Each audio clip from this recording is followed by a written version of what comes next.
یہاں پر مفتی صاحب لکھتے ہیں کہ اگر کسی شخص کو جسم کے کسی مقام پر تکلیف ہو،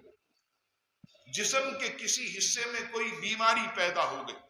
تو سورہ بنی اسرائیل کی نوٹ کرنا ہے تو نوٹ بھی کر لیں، سورہ بنی اسرائیل کی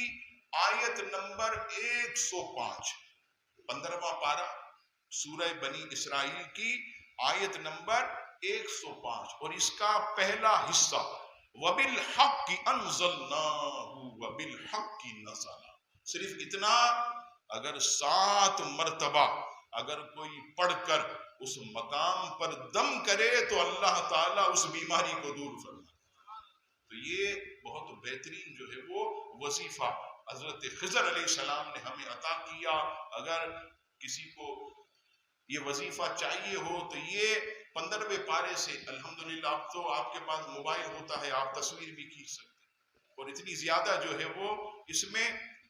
لمبی آیت بھی نہیں، آپ اسے لکھ بھی سکتے ہیں۔ تو 15واں پارہ سورہ بنی اسرائیل آیت نمبر 105 کا شروع کا جو حصہ ہے اسے آپ لکھ لیں۔